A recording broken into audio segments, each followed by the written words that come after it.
Thiruvananthapuram പള്ളിച്ചലിൽ youth Congress നേതാവിന്റെ ഗുണ്ടാ style പിറന്നാൾ ആഘോഷം. നിരവധി ക്രിമിനൽ കേസുകളിലെ പ്രതികൾക്കൊപ്പം നടുറോഡിൽ വാൾ ഉപയോഗിച്ച് കേക്ക് മുറിച്ചാണ് പിറന്നാൾ ആഘോഷം നടത്തിയത്. യൂത്ത് കോൺഗ്രസിന്റെ ജില്ലാ നേതാവ് പള്ളിച്ചൽ ഗോകുലാണ് വിവാദമായ പിറന്നാൾ ആഘോഷം നടത്തിയത്. തിരുവനന്തപുരത്തെ യൂത്ത് കോൺഗ്രസിന്റെ ജില്ലാ നേതാവും മുൻ KSU നേതാവുമാണ് പള്ളിച്ചൽ ഗോകുൽ. ഇദ്ദേഹത്തിന്റെ പിറന്നാൾ ആഘോഷമാണ് വിവാദമായിരിക്കുന്നത്. പള്ളിച്ചൽ പാരൂർക്കുഴി ജംഗ്ഷനിൽ രാത്രിയിൽ നിരവധി കേസിലെ പ്രതികളായ ഗുണ്ടകൾക്കൊപ്പമാണ് പിറന്നാൾ ആഘോഷം. വിവാദമായ പിറന്നാൾ ആഘോഷത്തിന്റെ ദൃശ്യങ്ങൾ കൈരളി ന്യൂസിന് ലഭിച്ചു.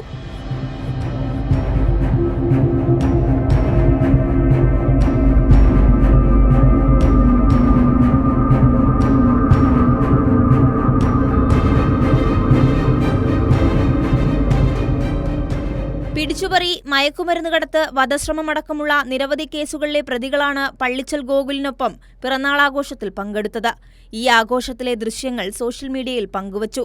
കഴിഞ്ഞ തദ്ദേശ തെരഞ്ഞെടുപ്പിൽ പള്ളിച്ചൽ ഗ്രാമപഞ്ചായത്തിലെ കോൺഗ്രസ് സ്ഥാനാർത്ഥി കൂടിയായിരുന്നു പള്ളിച്ചൽ ഗോകുൽ. വിവാദത്തിൽ യൂത്ത് കോൺഗ്രസ് നേതൃത്വം ഇതുവരെ പ്രതികരിച്ചിട്ടില്ല. കൈരളി ന്യൂസ്, തിരുവനന്തപുരം.